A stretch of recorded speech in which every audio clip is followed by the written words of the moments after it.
یہ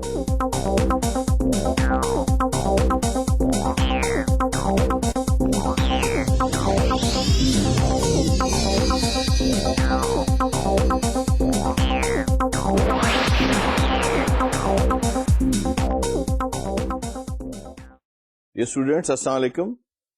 international business کے سلسلے کا آج ہمارا دوسرا لیکچر ہے. میں حسب سابق آپ کو کچھ گزشتہ لیکچر کے بارے میں بتا دوں تاکہ آپ کو جو آپ ریفر کریں گے اس لیکچر کو اس کے ساتھ تو آپ کو آسانی ہو. اصل میں جو پہلا لیکچر تھا وہ صرف ایک انٹروڈکٹری لیکچر تھا، لیکن پھر بھی ہم نے کچھ ٹرمینالوجیز اس میں پڑھی. جیسے ہم نے دیکھا کہ جی بیسیکلی ہے کیا، گلوبلائزیشن کے اثرات کیا ہیں، اور ایک جو انٹرنیشنل بزنس ہے یہ حقیقت میں ہے کیا، کس طرح سے یہ اقتصادیات پہ اور دوسری چیزوں پہ اثر انداز ہوتا ہے، کس طرح کیا وجوہات ہیں کہ میجورٹی آف دا کنٹریز جو ہیں یا majority of the companies they prefer to be in international business, اور ممکنہ حد تک ہم نے اس کی جو پاسبلٹیز تھی جی کہ کیا کیا اس کی وجوہات ہیں، کیوں یہ اتنا پاپولر ہے، کیوں اتنا یہ مقبول ہے، ہم نے اس کو ڈسکس کیا. میں نے یہ بھی عرض کیا تھا کہ ہم نے تھوڑا سا اس میں ایک نئی جو ہے ایک انٹروڈکشن ہے، ایک نئی ٹیکنیک کا کرایا کہ we will also conducting interviews of the relevant people, جو کہ متعلقہ اداروں سے جن کا ذکر آئے گا ان کے ساتھ منسلک ہیں، تاکہ آپ کو زیادہ سے زیادہ جو علمی طور پہ اور جو آپ کے معلومات عامہ کے لیے اور آپ کی جو مختلف نالج کے لیے آپ کو یہ سارا مواد جو ہے وہاں میں اکٹھا فراہم ہو سکے. آئیے آج کے لیکچر کا آغاز کرتے ہیں اور دیکھتے ہیں کہ آج ہم کہاں سے اس سلسلے کو شروع کرتے ہیں. ہمارا جو بیسیکلی آج کا موضوع ہے وہ اس طرح سے ہے جی کہ مختلف موڈز کیا ہیں، وہ کیا کیا طریقہ کار مروج ہیں جن کے ذریعے انٹرنیشنل بزنس جو ہے ترویج پاتا ہے یا انٹرنیشنل بزنس جو ہے وہ عمل میں آتا ہے. وہ کیا کیا میتھڈز ہیں، کیا کیا ذرائع ہیں، کس طرح سے مختلف ممالک کی کمپنیز، کس طرح سے مختلف افراد ہیں، کس طرح سے مختلف ادارے جو ہیں، یا کس طرح سے خود گورنمنٹس جو ہیں وہ مختلف جو ہیں طرائق سے ایک دوسرے کے ساتھ منسلک ہوتی ہیں، اور اس طرح سے بین الاقوامی جو بزنس ہے یا کاروبار ہے وہ عمل میں آتا ہے. آپ نے ایک چیز ان میں جو بالخصوصاً آپ نے جو ایک نوٹ کرنی ہے وہ یہ ہے کہ یہ بڑے عام فہم سے طریقہ کار ہیں جن کو مے بی ہم اپنی روٹین لائف میں یا ڈیلی جو ہماری زندگی ہے اس میں ہم اس کو ایک روٹین سمجھ کے نظر انداز کرتے ہوں، لیکن جب ہم اس کو ایز سبجیکٹ پڑھ رہے ہیں تو آپ یہ دیکھیں گے کہ وہی چیزیں جن کو ہم اپنے ہاں روز دیکھتے ہیں، ہم روز ان کو جو ہے ہمارے ایک سب کانشیس میں ان کی ایک ایکٹیویٹی ہوتی ہے، لیکن ہم اس لحاظ سے نہیں دیکھتے کہ they are part of integral part of the international business. دیکھنا ہم نے یہ ہے کہ وہ موڈز جو ہیں انٹرنیشنل بزنس کے جن کے ذریعے یہ بزنس ہوتا ہے وہ کیا کیا ہیں. آئیے ایک ایک کر کے ان کو ڈسکس کرتے ہیں. سب سے پہلے ہمارے پاس جو ہے وہ امپورٹ اینڈ ایکسپورٹ ہے، یعنی درآمد اور برآمد. ہم تھوڑا سا پہلے بھی اس کا ذکر کر چکے ہیں اپنے پہلے لیکچر میں. اس کا ذکر اس لیے بہت ضروری ہے کہ جب تک ہم اس کو ڈیٹیل کے ساتھ پڑھ نہیں لیں گے ہمارا جو بیسک سیگمنٹ ہے وہ ادھورا رہ جائے گا. وجہ دنیا میں جتنا بھی بین الاقوامی کاروبار مروج ہوا، جتنا پھیلا اور جتنا پھیل رہا ہے، اس کی جو اساس ہے، اس کی جو فنڈیشن ہے وہ ساری کی ساری امپورٹ اور ایکسپورٹ پہ ہے. زمانہ قدیم سے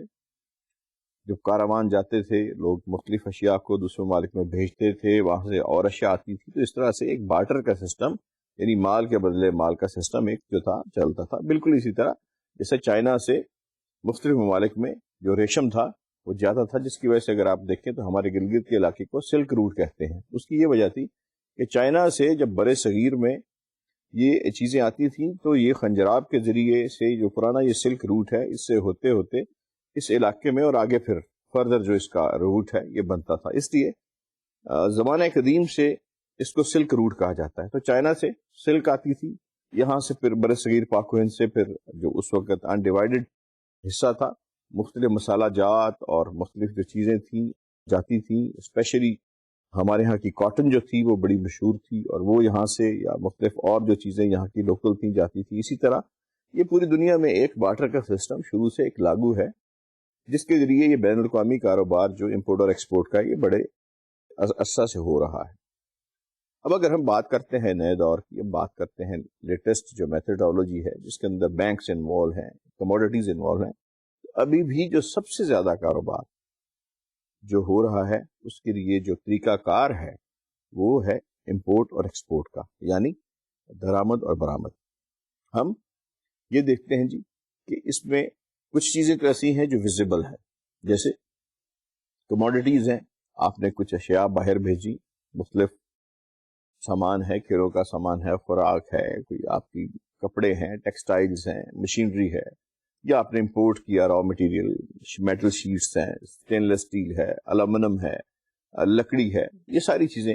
یہ تو ایک ہمیں نظر آنے والی امپورٹ ایکسپورٹ ہے۔ پھر ہے آپ کی جو انٹلیکچوئل پراپرٹی ہے، آپ نے کوئی جو ہے سافٹ ویئر ڈیزائن کیا ہے، آپ نے کوئی اور چیز جو ہے وہ ایکسپورٹ کی ہے پاکستان میں، الحمدللہ یہ بہت زیادہ ہمارے ہاں سافٹ ویئر ایکسپورٹ جو ہے وہ بہت ہو رہی ہے، ہم ایک طرح سے کمیونیکیٹ کرتے ہیں یہاں سے مختلف پروگرام بنا کے۔ ایک تو یہ ہے، پھر ایک ہے کہ آپ سروسز مختلف جو ہیں وہ ایکسپورٹ کرتے ہیں، یعنی آپ کی کانٹریکٹ آپ کسی ملک میں جا کے لے لیتے ہیں، یا آپ کو کوئی مشاورتی سروسز جیسے کنسلٹینسی سروسز کہتے ہیں وہ فراہم کرتے ہیں، آپ کسی کو جو ہے O and M operation and maintenance جو سروسز ہیں وہ فراہم کرتے ہیں، آپ کسی کو ہوٹلنگ کی سروسز فراہم کرتے ہیں، یا کچھ اس طرح کی جو سروسز کے زمرے میں آتی ہیں، وہ اشیاء بھی امپورٹ ایکسپورٹ ہوتی ہیں مختلف ممالک کے درمیان۔ ان کا بھی ایک بیس ہے جو فائنینشیل ریسورسنگ کا باعث بنتا ہے۔ اس کے علاوہ پھر ہمارے پاس جو ہے سروسز کے ساتھ ساتھ ٹورزم ہے۔ ٹورزم کیا ہے؟ سیاحت، جو جیسے میں نے عرض کی، ہم روزانہ بہت ساری ایسی چیزیں دیکھتے ہیں جو اپنے ارد گرد بالکل ان چیزوں سے متعلقہ ہوتی ہیں۔ پاکستان میں ایک شخص آیا، اس نے پاکستان کو دیکھنا ہے، اس نے PIA پہ سفر کیا، ظاہر ہے اس نے ہمارے ملک کو زر مبادلہ کی صورت میں کرایہ پے کیا، اس نے ایک ہوٹل میں قیام کیا، ہمارے ہاں کی سروس ہوٹل کی یوز کی، آمدنی ملک میں آئی، اس نے مختلف ذرائع آمد و رفت جو تھے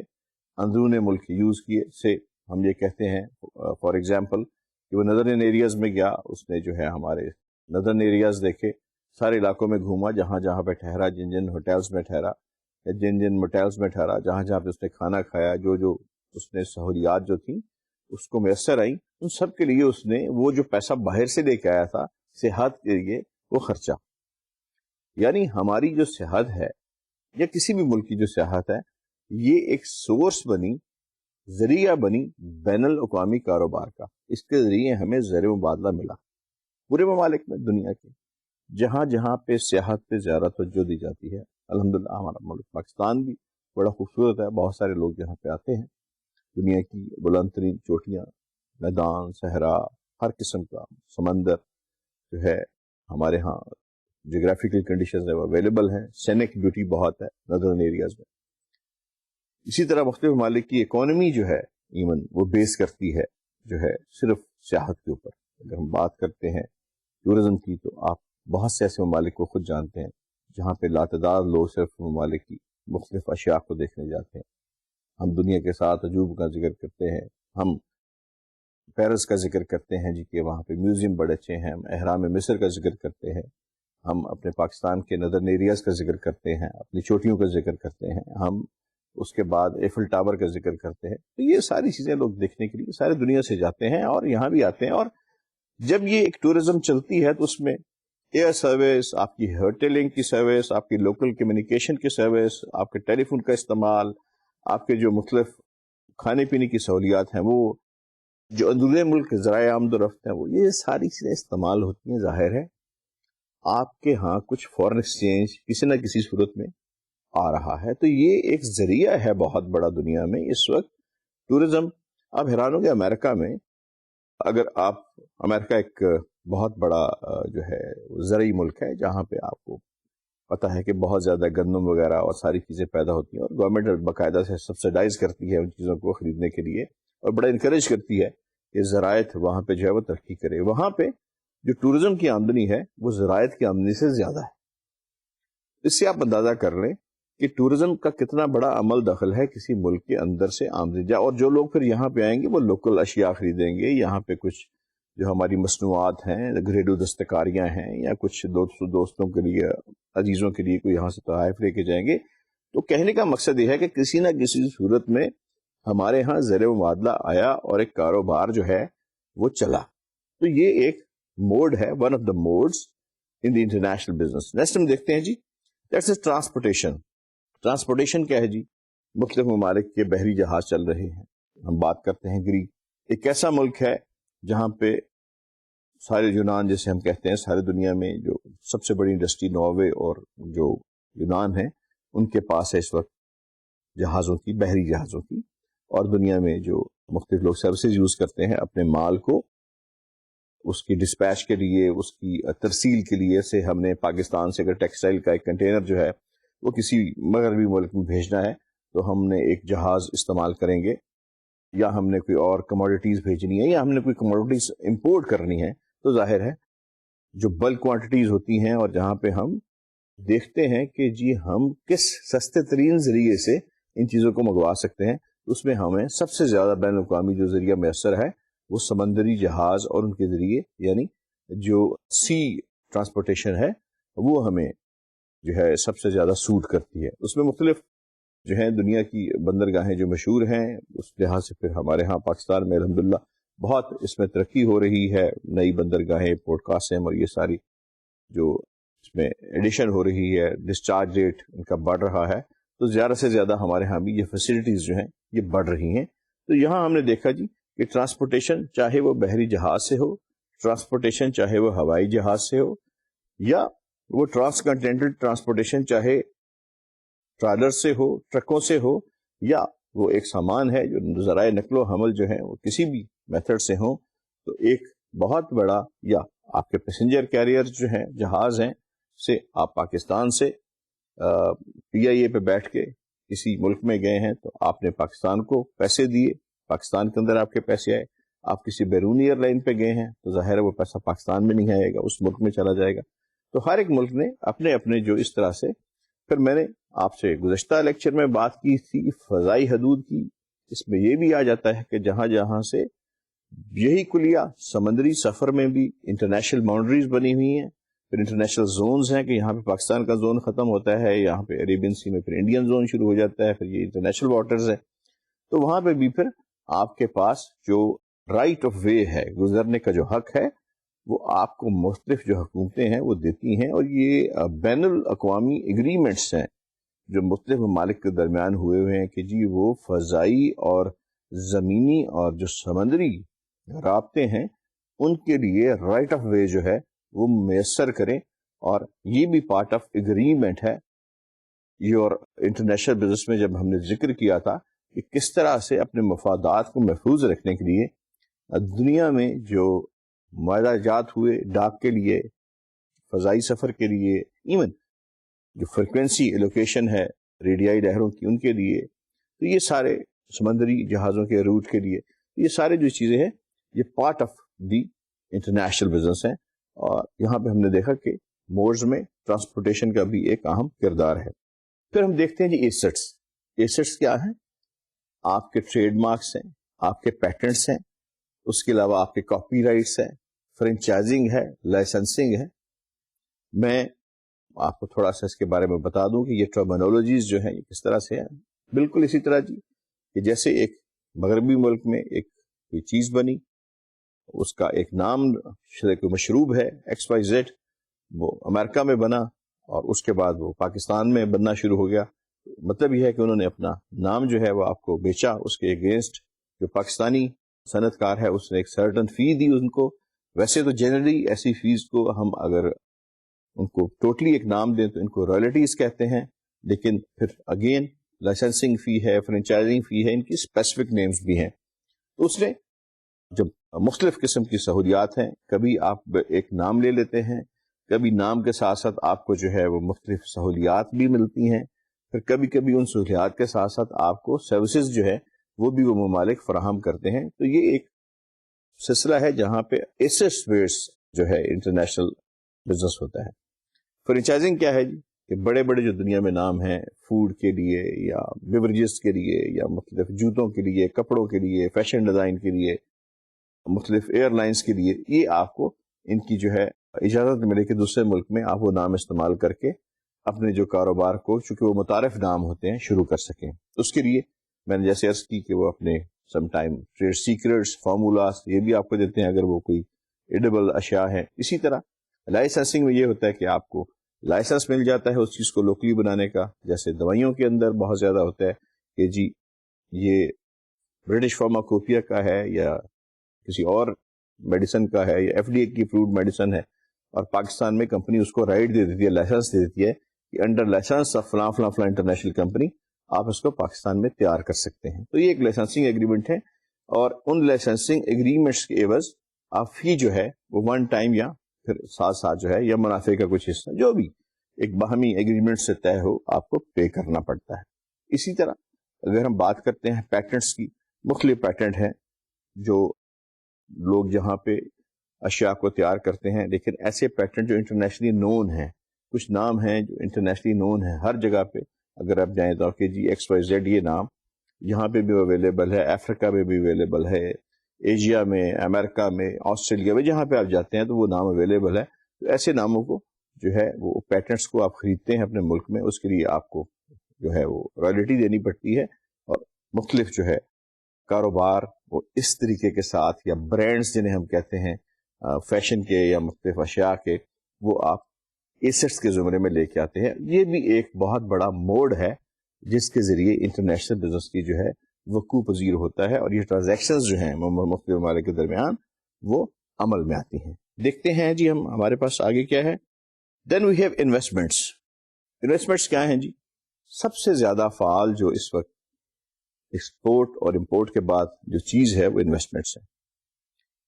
کسی ملک کی دوسرے ملک کے اندر سرمایہ کاری بہت بڑی ایک وجہ ہے. اس کے لیے بہت سارے فیکٹرز ہیں. مختلف ممالک اپنی مارکیٹ کو وسیع کرنے کے لیے, مختلف ممالک اگر پروڈکشن زیادہ ہو جاتی ہے تو اس کو ابزارب کرنے کے لیے, نئی مارکیٹس یعنی نئی منڈیاں تلاش کرنے کے لیے, نئی ٹیکنالوجی کو انٹروڈیوس کرانے کے لیے, اپنے جو ہے مبادلہ کے ذرائع بڑھانے کے لیے, اور اپنے کاروبار کو ترویج دینے کے لیے یہ دیکھتے ہیں کہ کن کن ممالک کے اندر ہم انویسٹمنٹ کر سکتے ہیں. انویسٹمنٹ کے بھی آگے پھر میتھڈز ہیں, مختلف اس کے طریقے ہیں, مختلف اس کے قانونی تقاضے ہیں. ہر ملک کے کچھ اپنے قانون ہیں, کچھ قوانین اس میں بین الاقوامی ہیں, لیکن لا آف دا کنٹری پھر بھی اس میں پرویل کرتا ہے, یعنی اس کو افادیت حاصل ہے. سب سے پہلی جو انویسٹمنٹ جس کی ہم بات کریں گے اب اس کا نام ہے فورن ڈائریکٹ انویسٹمنٹ یا FDI ہم اس کو کہتے ہیں. فورن ڈائریکٹ انویسٹمنٹ کیا ہے؟ ایسی سرمایہ کاری جو آپ کسی دوسرے ممالک میں کرتے ہیں یا کسی ملک میں کرتے ہیں جہاں پہ آپ کو کمپنی کا 100% کنٹرول حاصل ہوتا ہے. 100% کنٹرول سے کیا مراد ہے کہ آپ کے پاس کمپنی کا جو ٹوٹل کنٹرول ہے جس کو ہم کارپوریٹ کنٹرول کہتے ہیں, یعنی اس کے اختیارات اس کو استعمال کرنے کے, اس کی پاورز جو ہیں, اس کی جو فیصلے کرنے کی ہیں, اس کی جو ایکسپینشن ہے, اور اس کے جتنے بھی ایڈمنسٹریٹو یا اسٹریٹجک یا کارپوریٹو جو ڈیسیژن ہیں وہ سارے کے سارے آپ نے لینے ہیں. سم ٹائم ایسا بھی ہوتا ہے کہ آپ میجورٹی نہیں رکھتے اور پھر بھی آپ کے پاس اس کا کنٹرول 100% ہوتا ہے. اس صورت میں اسپیشل ایگریمنٹس ہوتے ہیں جی کہ بورڈ آف ڈائریکٹرز جو ہے اس کے اندر میجورٹی دوسری کمپنی کی رکھی جائے گی, اور اسی طرح فورن کمپنی جو ہے وہ اپنی مونوپلی کو محفوظ رکھتی ہیں. جو فورن ڈائریکٹ انویسٹمنٹ ہے یہ سب سے زیادہ مروج ہے دنیا میں. تقریباً اگر اس وقت ہم رفلی دیکھیں تو 60,000 سے زائد بڑی کمپنی جو ہیں دنیا میں, انہوں نے فورن ڈائریکٹ انویسٹمنٹ کے ذریعے مختلف جوائنٹ وینچرز کیے ہوئے ہیں, مختلف جو ہیں منصوبے اکٹھے کیے ہوئے ہیں. کچھ ممالک میں مختلف کمپنیوں کے ساتھ, کچھ ممالک میں کمپنیوں اور گورنمنٹ کے ساتھ, کچھ ممالک میں صرف گورنمنٹ کے ساتھ. تو یہ فورن ڈائریکٹ انویسٹمنٹ جسے ہم FDI کہتے ہیں سب سے زیادہ نافذ العمل ہے اور سب سے زیادہ عام فہم ہے, سب سے زیادہ ترقی پذیر ہے ان انویسٹمنٹس میں جو ہمارے ہاں یا دنیا میں مروج ہیں انٹرنیشنل بزنس میں, اور سب سے زیادہ ٹرانزیکشن جو ہے اسی سلسلے میں ہوتی ہیں. دوسری جی ہمارے پاس جو انویسٹمنٹ ہے that is the controlling and non controlling interest. میں نے جیسے عرض کیا تھا کہ ایک بہت بڑی جو باہر کی کمپنی کو کسی دوسرے ملک میں آ کے سب سے بڑی احساس ہوتا ہے وہ انسیکیورٹی کا ہوتا ہے. تو یہ سوچتے ہیں کہ جی غیر ملک ہے، یہاں پہ قوانین کیا ہیں، یہاں کے لوگ کیسے ہیں، انٹل انلیس کہ وہاں پہ رہ کے ان کو پتہ نہیں چل جاتا لوکل کلچر کا، اینتھروپولوجی کا، سوشیولوجی کا، کہ وہاں کے لوگ کیسے ہیں، کس طرح سے ہم نے بیہیو کرنا ہے۔ ان کی کوشش یہ ہوتی ہے کہ ان کے فیصلے ان کے ہاتھ میں رہیں اور غیر جگہ پہ جا کے وہ خود ہی جو ہے اپنے ہاتھ میں جو ہے اسٹیئرنگ کو رکھیں اور اپنی مرضی سے فیصلے کریں۔ اس لیے یہ دونوں قسم کی انویسٹمنٹس جو ہیں وہ کرتے ہیں، کنٹرولنگ بھی جہاں پہ ان کے پاس 100% کنٹرول ہوتا ہے، اور نان کنٹرولنگ انویسٹمنٹس بھی ہوتی ہیں جہاں پہ ان کے پاس کچھ شیئر ہوتا ہے، اور کنٹرول یا تو مکس ہوتا ہے اور یا پھر آپ کسی بڑے وینچر میں ایز نان کنٹرولنگ پارٹنر کے طور پہ آ جاتے ہیں۔ اس کے لیے بھی سرٹن مختلف جو ہے اسٹریٹجیز ہیں، ایسے اسپیشل فیلڈز بنے ہیں جس میں آپ نان کنٹرولنگ انویسٹمنٹس کرتے ہیں۔ آئیے ہم ان کو بھی دیکھتے ہیں۔ بیسیکلی انویسٹمنٹس کا مقصد جوائنٹ وینچر کرنا ہوتا ہے۔ جوائنٹ وینچر کیا ہے جی؟ دو یا دو سے زائد یا مختلف جو کمپنیز ہیں ان کے درمیان باہمی ایک اشتراک ہو جانا اور ان کا آپس میں مل کے کام کرنا۔ ہم ایک ٹرم یوز کریں گے یہاں پہ، اس کو ہم سینرجی کہتے ہیں۔ سینرجی کا مطلب یہ ہے کاروباری لینگویج میں، بزنس کی لینگویج میں، یہ 1 and 1 is equal to 2 mathematically. Synergy کا مقصد یہ ہوتا ہے کہ 1 and 1 is equal to 3، یعنی اگر ایک کمپنی فورن کمپنی کسی لوکل کمپنی کو جوائن کرتی ہے تو اس طریقے کے ساتھ وہ جوائنٹ وینچر ہونا چاہیے کہ دونوں کی طاقت جو ہے وہ ایک کو ایک سے ملا کے وہ دگنی سے زیادہ ہو جائے، تاکہ جو نئی آنے والی کمپنی ہے ان دونوں کمپنیوں سے زیادہ فعال ہو، تو پھر ہی جو ہے اس جوائنٹ وینچر کا فائدہ ہے، ورنہ اس کا فائدہ نہیں ہے اگر وہ ایک ویک جوائنٹ وینچر ہوگا۔ اگر کمپنی اے نے کمپنی بی کے ساتھ جوائنٹ وینچر کیا اور بننے والی کمپنی سی جو ہے وہ کمپنی اے اور بی سے زیادہ طاقتور نہیں ہے، تو اس جوائنٹ وینچر کا فائدہ نہیں ہے۔ اسی طرح ایک تو عام جوائنٹ وینچر ہیں جو بہت زیادہ تعداد میں بے شمار ہوتے ہیں، پھر جو دوسری جوائنٹ وینچر کی قسم ہے اسے مکس جوائنٹ وینچر کہتے ہیں۔ مکس جوائنٹ وینچر وہ ہوتے ہیں جی جس میں گورنمنٹ بھی کسی نہ کسی طریقے کے ساتھ انوالو ہوتی ہے ایز اے پارٹنر۔ مثلا ہم اس کی اس طرح سے مثال دیتے ہیں کہ پاکستان میں ایک کمپنی ہے، کوئی سرکاری کمپنی جو گورنمنٹ کے پاس ہے، اس کا کچھ حصہ تو گورنمنٹ کے پاس ہوتا ہے، کچھ حصہ پبلک سیکٹر میں شیئر ہولڈرز کے پاس ہوتا ہے، اور کچھ حصے میں کوئی فورن کمپنی جو ہے وہ آ کے انویسٹمنٹ کرتی ہے، کوئی بینک انویسٹمنٹ کرتا ہے، یا کوئی کسی ملک کی گورنمنٹ کی کوئی بڑی کمپنی انویسٹمنٹ کرتی ہے۔ تو اس میں پھر تین جو ہیں فریق ہو گئے، یعنی ایک حکومت پاکستان ہو گئی، ایک جو پبلک سیکٹر سے نکل کے شیئر جو آگے ہیں پبلک ایشو میں اور جو اسٹاک ایکسچینج پہ بکے اور لوگوں نے خریدا، تو اس میں پبلک جو ہے وہ عام لوگ جو ہیں وہ حصے دار ہو گئے، شیئر ہولڈرز اس کے، اور تیسرا ایک خاص حصہ سے میجورٹی شیئر ہولڈر گورنمنٹ کے پاس ہے اور 25% عوام کے پاس ہے، اور 25% جو ہے وہ کسی فورن کمپنی نے آ کے اس میں انویسٹمنٹ کیا۔ تو یہ انویسٹمنٹ جو ہے اس قسم کی جس کے اندر یعنی پارٹیز کے اندر گورنمنٹ بھی ایز پارٹی وینچر کا حصہ بنے، اس کو ہم کیا کہتے ہیں؟ Mix joint venture. تو جوائنٹ وینچر کی جو دوسری قسم ہے یہ ہے مکس جوائنٹ وینچر۔ پھر ہمارے پاس انویسٹمنٹس میں ہے جی پورٹ فولیو انویسٹمنٹ۔ ہم بات کر رہے تھے کنٹرولنگ کی اور نان کنٹرولنگ کی۔ کنٹرولنگ وہ انویسٹمنٹ ہے جہاں پہ ٹوٹل دائرہ کار کمپنی کا، ٹوٹل جو کمپنی کا حساب کتاب، ٹوٹل کا اسٹیئرنگ جو ہے وہ آپ کے ہاتھ میں ہو۔ نان کنٹرولنگ وہ ہے جہاں پہ آپ منورٹی سے یا کچھ حصہ اس کا وہ آپ پرچیز کرتے ہیں۔ Port folio investment basically non controlling investment, زیادہ تر یہ جو ہے شارٹ ٹرم انویسٹمنٹ ہوتی ہے، اور یہ کی جاتی ہے بانڈز میں، مختلف جو بلز ہیں، بل آف ایکسچینج یا مختلف جو اس قسم کے ہیں، اور مختلف جو گارنٹیز ہیں ان کے اندر، یا اسٹاک ایکسچینج کے اندر، کہ اگر کسی کمپنی نے اپنے شیئر فلوٹ کیے ہیں تو ایک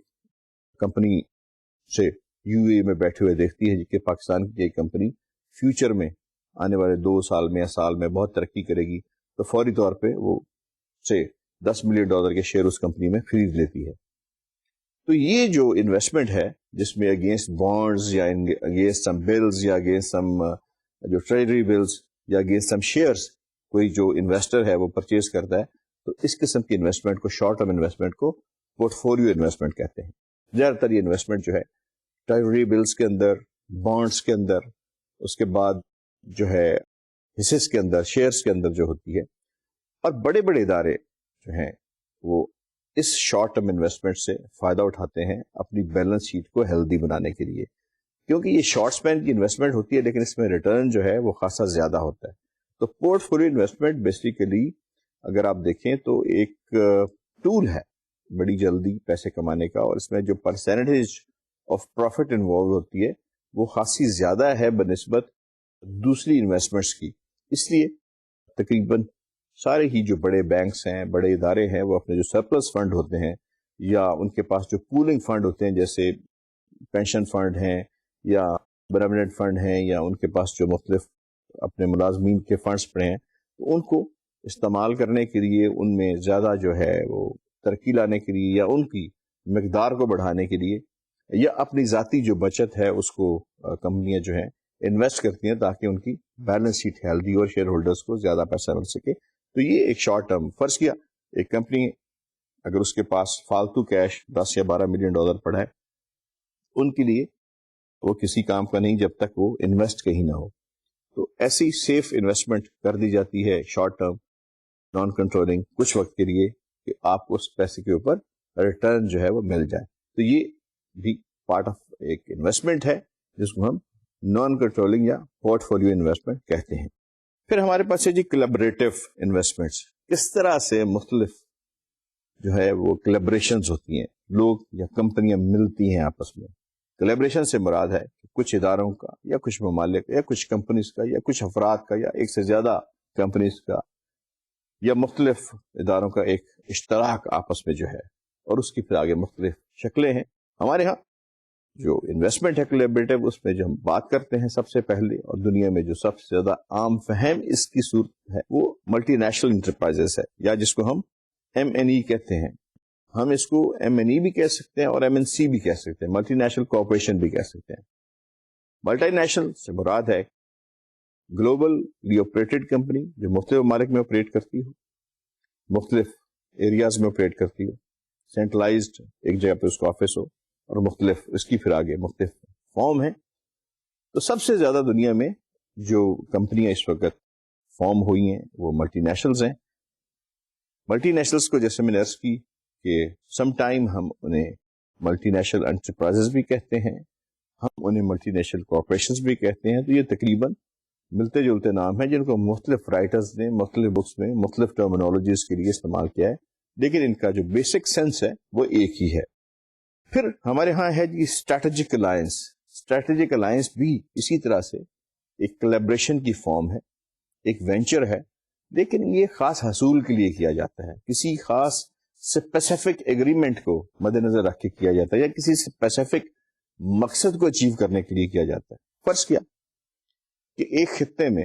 A B دو کمپنیاں ہیں جو ایک دوسرے سے جو ہے کمپٹیشن میں ہیں، اور کمپنی C ایک چھوٹی کمپنی ہے جو ان دونوں کمپنیوں کے درمیان پس رہی ہے. اب کمپنی C کے لیے ایک ہی چارہ ہے، یا تو وہ اس مارکیٹ میں اتنی مضبوط ہو جائے کہ وہ ایگزسٹ کرے، اور یا پھر دوسرا چارہ اس کے پاس صرف یہ ہے کہ وہ اپنے آپ کو جو ہے وہ آرام سے ریپ اپ کر کے مارکیٹ سے نکل جائے. تو اسٹریٹجک جو الائنس ہے وہ یہ ہے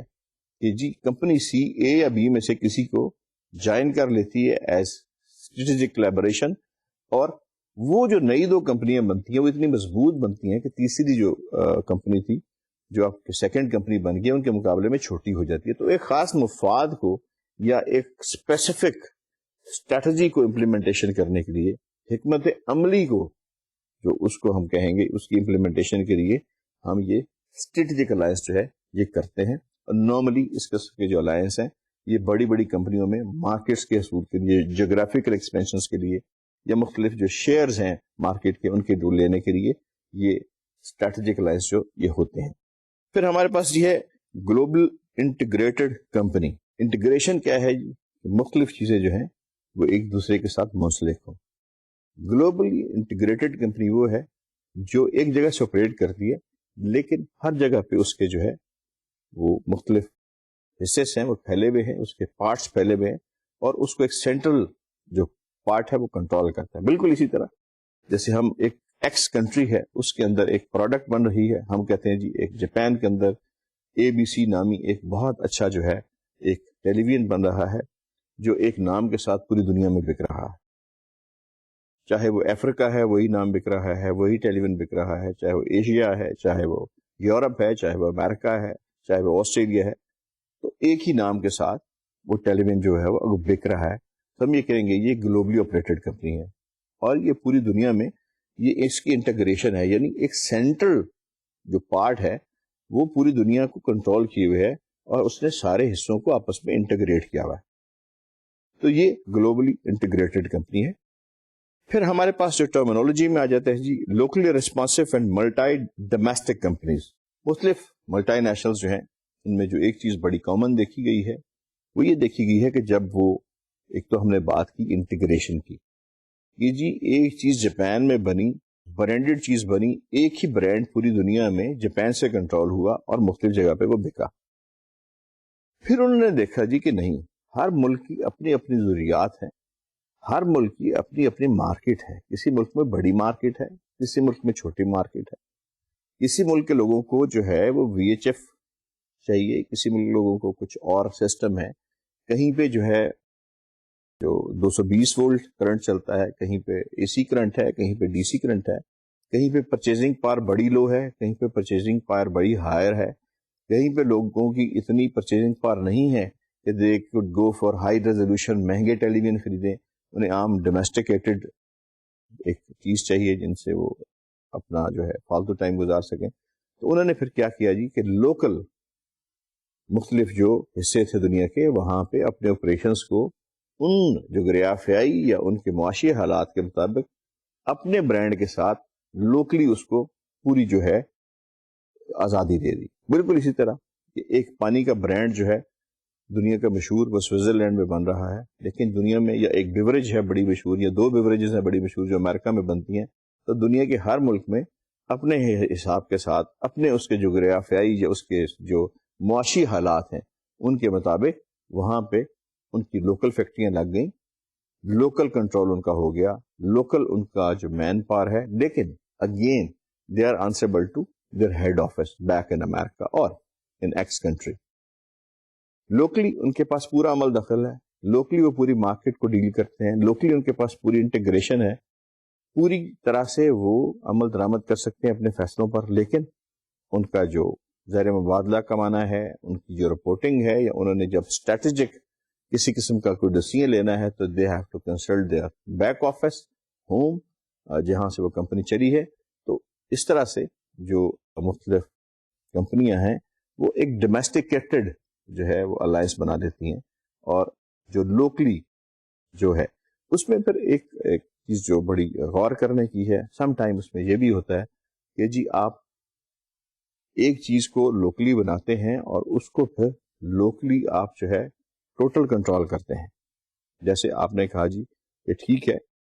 یہ ایکس وائی زی جو ایک چیز ہے یہ باہر سے آئی، پاکستان میں بننی شروع ہوئی، اور پھر آہستہ آہستہ پاکستان کے لوکل حالات کے مطابق اس کے اندر جو ڈومیسٹک مارکیٹ ہے اس کو دیکھتے ہوئے اس کے اندر چینجز آتی گئی، اور اس حد تک اس کے اندر چینجز آئیں کہ وہ ڈومیسٹک جو مارکیٹ ہے اس کے مطابق اس کو ڈھال دیا گیا، اس کی قیمت، اس کی اپیرنس، اس کا ٹیسٹ، اس کی جو کاسمیٹک ویلیو ہے، اس کی جو بھی اس کے لوکل اثرات ہیں، قانونی طور پہ سوشل اور سوشیو اکنامک انوائرمنٹ کو، اور ہماری جو اسپیشلی ویلیوز ہیں سوشل، ان کو دیکھتے ہوئے اس کو ایک لوکل جو ہے شیپ میں تبدیل کر دیا گیا۔ تو یہ ایک خاص جو ہے ایک ہمارے ہاں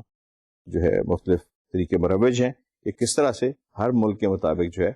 اس کو ہم ٹرمینالوجی جو ہے اس میں ڈومیسٹک جو کمپنیز ہیں وہ زیادہ عام فہم جو ہے ملٹی نیشنلز کے اندر ڈومیسٹیکیشن ان میں جو ہے وہ زیادہ بڑھ جاتی ہے۔ دیکھتے ہیں نیکسٹ ہمارے پاس کیا ہے جی، پھر جی external influences on international business, وہ کیا کیا بیرونی اثرات ہیں جو آپ کے انٹرنل بزنس پہ، انٹرنیشنل بزنس پہ اثر انداز ہوتے ہیں۔ یہ بڑا ہی انتہائی اہم ہمارے چیپٹر کا یا ہمارے لیکچر کا حصہ ہے۔ انٹرنیشنل بزنس آپ کا ایک انٹرنل معاملہ ہے، اور ہم نے یہ دیکھنا ہے کہ وہ کون کون سے ایکسٹرنل فیکٹرز ہیں جو ہمارے بزنس کے اوپر، انٹرنیشنل بزنس کے اوپر اثر انداز ہو سکتے ہیں۔ سب سے پہلا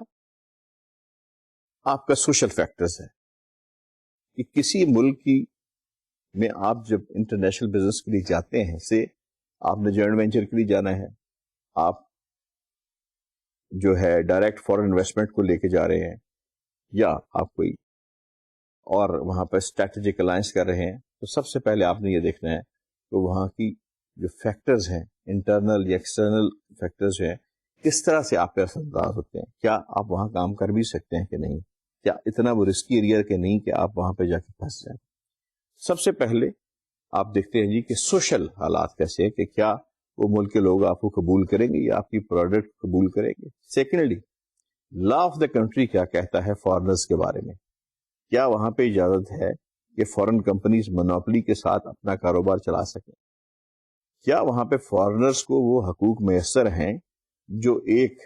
باہر کے بیرونی سرمایہ کار کو کسی ملک میں میسر آنے چاہیے. کیا وہاں کی گورنمنٹ آپ کو وہ ساورن گارنٹی فراہم کرتی ہے کہ کسی دیوالیے کی صورت میں یا کسی اور صورت میں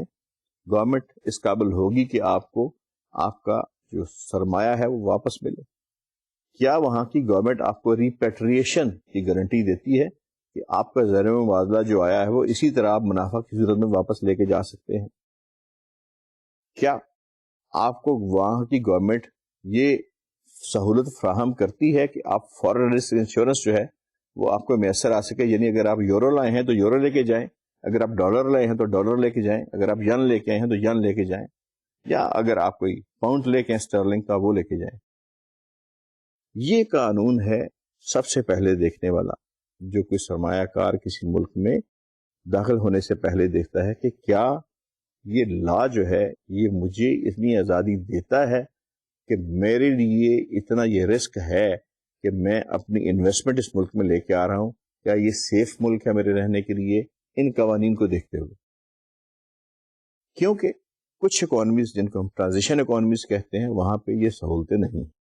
بہت سارے ممالک ہیں جہاں پہ آپ صرف ایک مخصوص حصہ اپنے ملک میں واپس بھیج سکتے ہیں، باقی آپ کو وہاں پہ خرچ کرنا پڑتا ہے. بہت سارے ممالک ہیں جہاں پہ آج بھی آپ پراپرٹی کو 100% اون نہیں کر سکتے، آپ کو کسی لوکل آدمی کی جو ہے وہ مدد لینی پڑتی ہے، اس کے ساتھ آپ کے اس کے نام پہ یا اس کے ساتھ کاروبار کرنا پڑتا ہے. بہت سارے ممالک ہیں جہاں پہ آپ کاروبار کو 100% اون نہیں کر سکتے، آپ کو منورٹی میں ہی رہنا پڑتا ہے. بہت سارے ممالک ہیں جہاں پہ آپ ساری زندگی کاروبار کر کے بھی وہاں پہ آپ لوکل جائیداد کے مالک نہیں بن سکتے. تو یہ ساری چیزیں جو ہیں یہ تو آپ کی آگے لا آف دا کنٹری ہیں. اس کے بعد پھر آپ کے سوشل فیکٹرز ہیں، سوشل ویلیوز ہیں. ہاں، ہمارے ہاں جیسے اگر کوئی باہر کے ملک یہ کہے خدا نخواستہ کہ جی ہم پاکستان میں جو ہے کیسینو کو کھولنا چاہتے ہیں، کبھی بھی ہم اس کو الاؤ نہیں کریں گے، کیونکہ ہماری سوشل ویلیوز یہ نہیں ہے، ہمارے ہاں یہ طریقہ مروج نہیں ہے. اس لیے کوئی بھی الحمدللہ نہ یہ جرت کر سکا ہے، نہ اس طرح یہاں پہ ہوا ہے،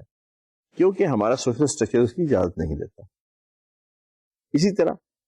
پھر کچھ لوگوں کو یہ ہے جی کہ یہاں پہ ایکسیپٹنس کیا ہے، جو لوگوں کا جو لیول ہے لوگوں کو قبول کرنے کا وہ کیا ہے. پاکستان میں الحمدللہ لوگ بڑے اوپن ہارٹیڈ ہیں، بڑی خوش دلی کے ساتھ لوگوں کو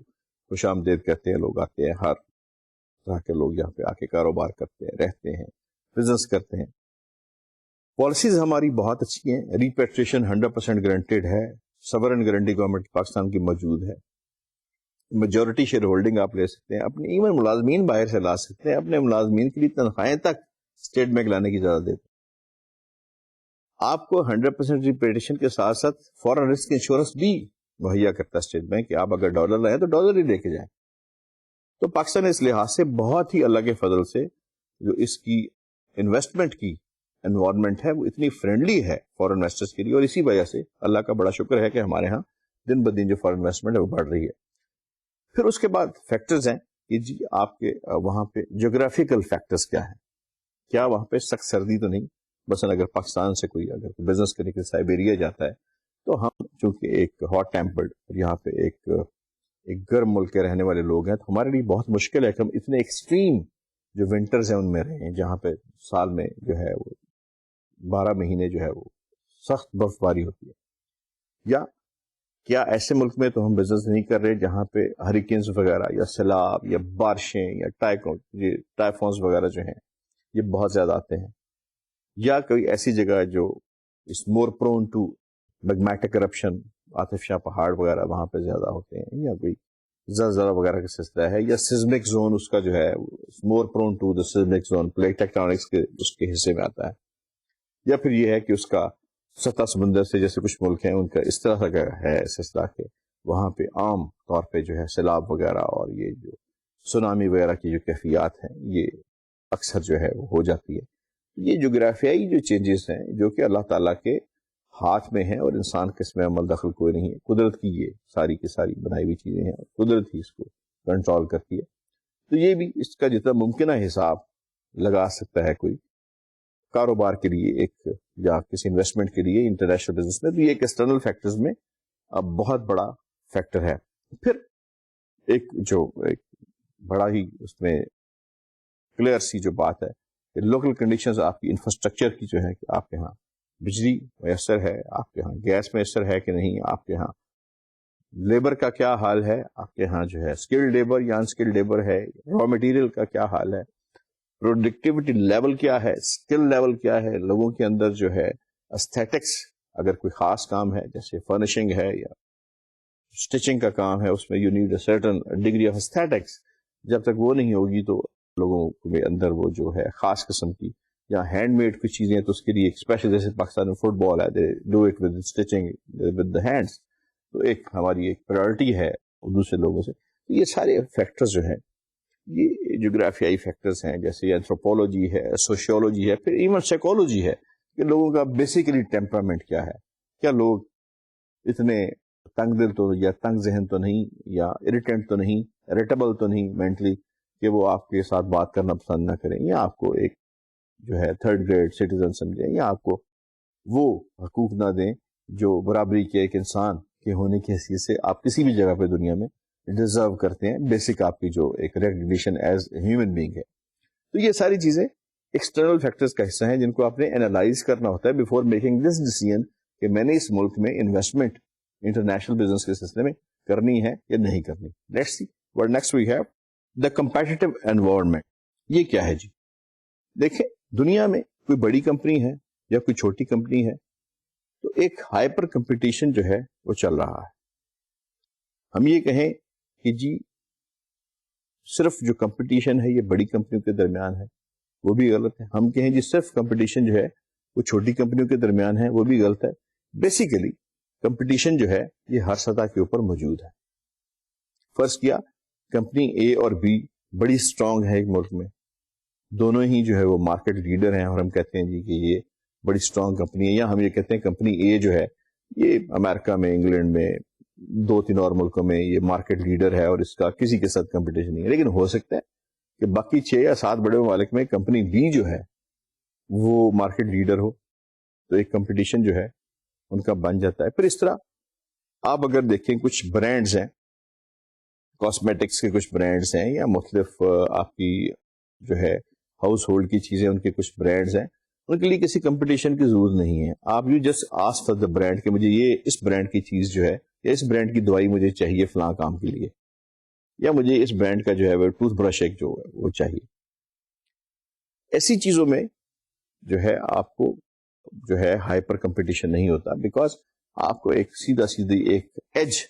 ڈیو ٹو یور برانڈنگ یا ویل نون نیم آپ کو حاصل ہوتا ہے. لیکن جو عام چیزیں ہیں جو سب لوگ بناتے ہیں، ہم بات کرتے ہیں عام چیزوں کی جو روٹین میں بنتی ہیں، فاسٹ موونگ کنزیومر گوڈز ہیں، یا کاپر کی ٹیوبز ہیں، یا ہم بات کرتے ہیں پلاسٹکس کے برتن کی یا پلاسٹکس کے دانے کی، ہم بات کرتے ہیں را مٹیریلز کی جن کا ہمیں پتہ ہے سورسنگ ایک ہے، مینوفیکچرنگ کے میتھڈز ایک ہیں.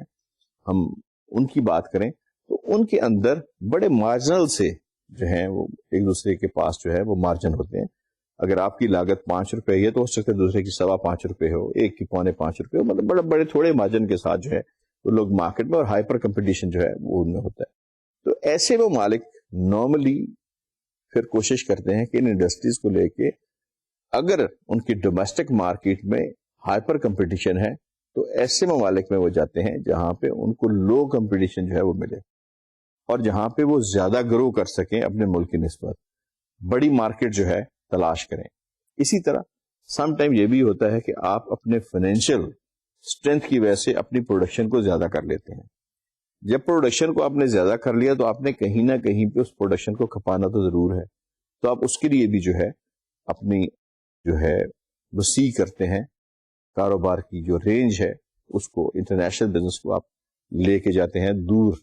ممالک میں. لیکن اصل بات اس میں جو ہم کریں وہ یہی ہے کہ ہائپر کمپٹیشن جب نارمل گڈس میں آ جائے تو آپ کو اپنے لیے ایک علیحدہ سے مارکیٹ چاہیے ہوتی ہے جہاں پہ آپ مونوپلائز طریقے کے ساتھ اپنی اشیاء کو بیچ سکیں. اور یہ کمپٹیشن جیسے میں نے عرض کی ویل نون برانڈس کے درمیان نہیں ہوتا، زیادہ تر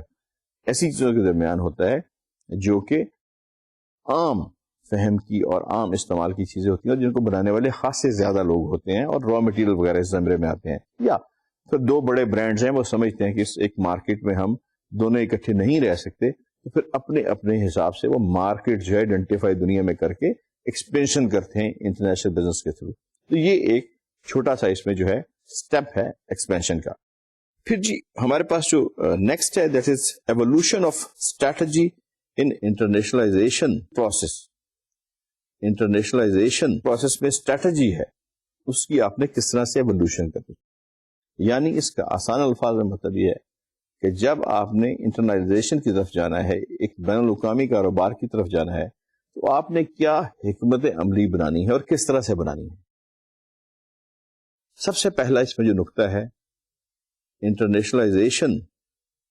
کے لیے اسٹریٹجی یعنی حکمت عملی تیار کرنے کا، وہ یہ ہے کہ آپ سب سے پہلے اس ملک کا انتخاب کریں گے جہاں پہ آپ کے لیے کم سے کم رسک ہو.